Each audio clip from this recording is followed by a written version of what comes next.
First Rahman hats off మళ్ళీ తనకి. నేను ఇప్పుడు 10 ఏళ్ళ క్రితం చూశాను రెహమాన్ ఆ రకమైన బ్యాక్గ్రౌండ్.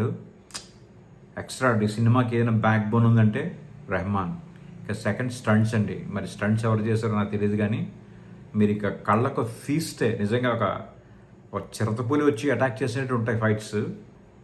ఫ్యాన్స్ అయితే మాత్రం పూనకాలు వచ్చేస్తాయి ఆ స్టంట్స్కి అయితే మాత్రం.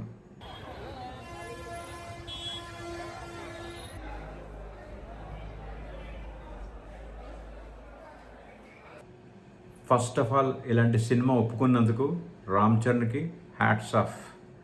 ఎందుకంటే మన తెలుగు సినిమాల పరిధి ఒక్కరికి అయిపోతుంది, కాకపోతే మన పరిధి దాటి ఉన్న సినిమా ఇది. ఏ మలయాళం సినిమా, తమిళ సినిమా ఇలాంటి సినిమా వచ్చింది అనుకోండి, తీసుకెళ్ళి అక్కడి నుంచో పెడతాం. ఇది మన తెలుగు సినిమా. ఇలాంటి సినిమాలను కూడా మీరు అదే విధంగా ఆదరిస్తే మనకు కూడా ఒక ఐడెంటిటీ వస్తుంది. ఈ సినిమా కూడా అలాంటిదే. ఐడెంటిటీ క్రైసిస్తో ఉన్న వ్యక్తి ఏ రకంగా సఫర్ అవుతాడు అనేది ఈ సబ్జెక్ట్. అలాగే మన తెలుగు సినిమా కూడా ఐడెంటిటీ క్రైసిస్లో ఉంది ఇప్పుడు. ఆ ఐడెంటిటీ క్రైసిస్ పోవాలంటే ఇలాంటి సినిమాలు చూస్తే ఆ ఐడెంటిటీ క్రైసిస్ పోతుంది.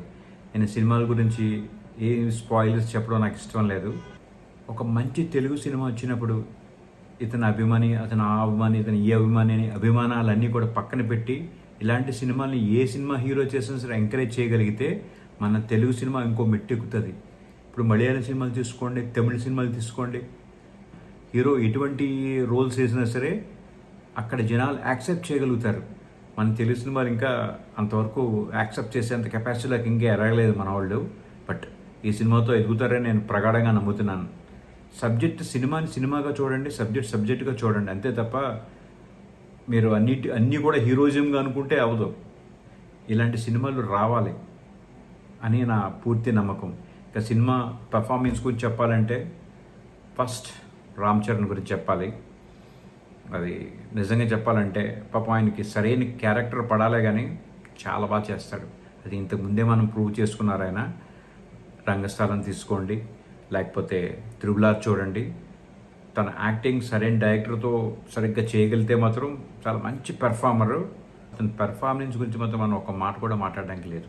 ఇక సినిమా గురించి వస్తే నాకు ఈ స్పాయిలర్స్ చెప్పడం ఇష్టం లేదు. సినిమా ఇలా ఉంది అలా ఉందని నేను చెప్పడం అనవసరమైన విషయం. ఇప్పుడు సినిమా స్టోరీ గురించి డిస్కస్ చేయడం irrelevant. But performance point of వ్యూలో తీసుకుంటే మాత్రం సినిమా ఇది వన్ మ్యాన్ షో అంతే.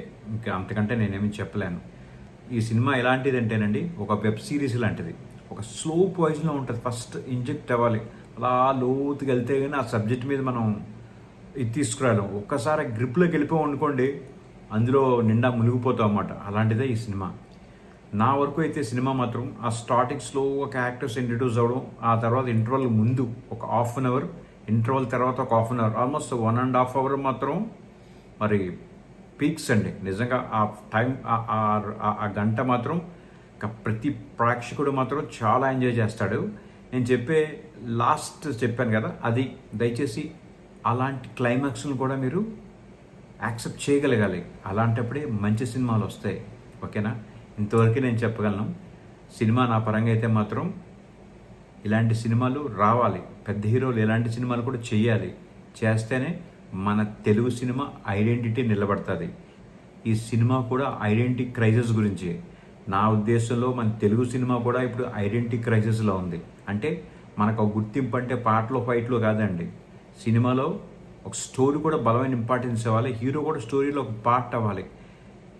హీరో అంటే ఫైట్లు పాటలు చేసేయడమే కాదు, దాంతోపాటు తన యాక్షన్తో పాటు యాక్టింగ్ లెవెల్స్తో పాటు స్టోరీని కూడా తనకి నచ్చినట్టుగా కాదు, స్టోరీకి తగ్గట్టుగా హీరో చేయగలగాలి. అప్పుడే నిజమైన సినిమా అవుద్ది, నిజమైన నటన అవుతుంది. ఎతకడానికి మైనస్లు చాలా ఉంటాయండి. ఎప్పుడు మనం మనిషిలో కానీ సినిమాలో కానీ దేంట్లో మైనస్లు పక్కన పెట్టండి. స్ట్రాంగ్గా ప్లస్లు ఏమన్నా అవే మనం తీసుకోవాలి. ఈ సినిమాలో ప్లస్ల గురించి చెప్పాలంటే first Ram Charan one man show, అది ఎలాగ అందరికీ తెలిసిన విషయమే.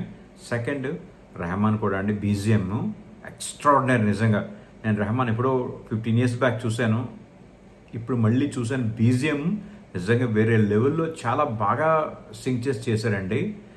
నెక్స్ట్ రెండోది స్టంట్స్ అండి. స్టంట్స్ మాత్రం ఎక్సలెంట్. నిజంగా కళ్ళకి ఫీస్తే